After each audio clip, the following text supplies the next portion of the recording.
I became a nun 58 years ago. Plus, yeah. I graduated from high school and went to work in Manhattan as a secretary. And then I went in the convent. I wasn't quite 19 years old.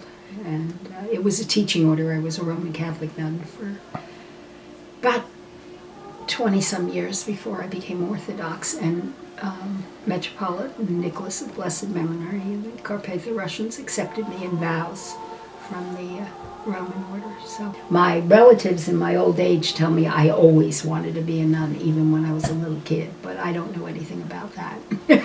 I have no recall. I just know it was something I really wanted to do, and I've never regretted it.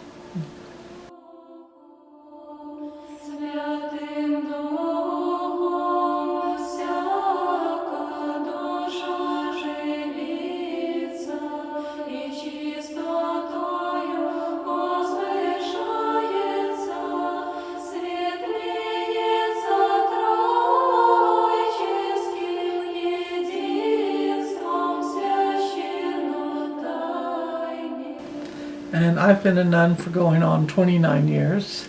So I started really late, like at 34. And God has led me most of my life. I wanted to be a nun since I was a child, even though I was a Southern Baptist kid. When God calls, He can lead in many, many directions, in many different ways, and He uses everything.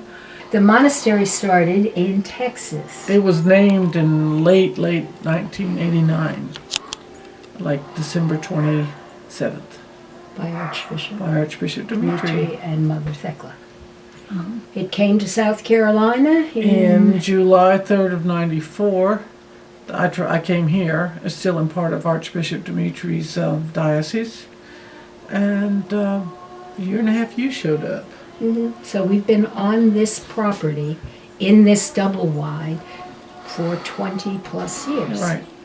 It was 20 years in June. We found the property in February of 95, closed on March of 95, cleared land January, February 96, and were moved in here by June 11th of 96. And the new building, which will be the monastery building, was begun. 3.5 years ago. And that's 1/3 of the intended building. Okay, so what's built is this much. And then this is the next third, this to here. There are firewalls required by regs. And so that makes the natural thirds. This is actually the smallest third, but the most expensive. So when you look from the other side, this is the back. This little room is for the priest. It's a back room, so he won't have to walk forever and ever. Watch your step here. This is Mother's favorite room. This is the sunroom. All those plants in the bathroom, you didn't see them. She's got a tub that's completely covered with orchids. And you saw the succulents that are already on the front porch, plus the ones that are still outside. But this is her favorite room. You saw the tabernacle, Dushan?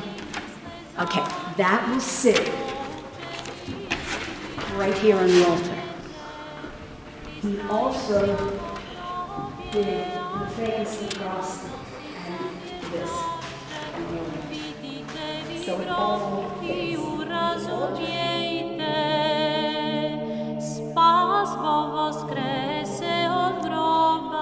You know, the monastery is situated out in Wagener, South Carolina, on about 60 acres of forest. And so there's all kinds of little paths. There's even a forest cemetery. They're in the middle of kind of erecting a new building for their monastery, and that's going really well. I got to see that kind of come together in the last 2 years.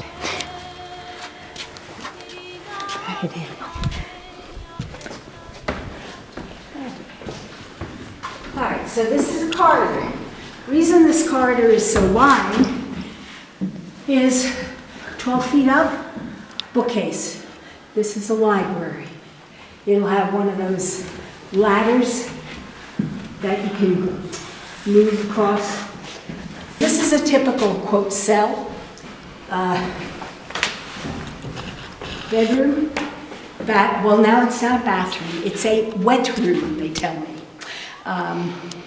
No shower walls, just a tiled drain in the center. So you got toilet, sink, shower. But anyway, so there are 4 of them up here. And then that would be the door into the next section. She makes lots of candles. You're right. The candle shop is intended to support, maintain, food, utilities and all of that. It maintains the monastery. We're self-supporting. Well, each monastery is unto itself and supports itself with the work of its own with their own hands, and that's how we support ourselves. We're always grateful for those who also support us too, and that helps to extend the ability of the monastery to do other things like build. We go out, we have our jobs, we go to school, we encounter people that way. It's not to say that monastics can't be in those situations, but kind of at the heart of monasticism is that retreat to the desert, and that place, the monastery, being a kind of spiritual oasis, but also a place of work, a place of prayer, a place of repentance, working out repentance in that area.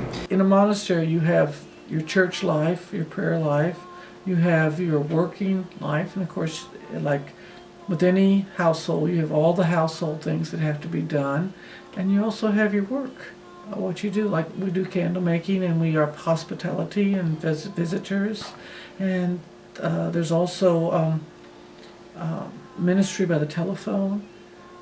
That takes up all our time.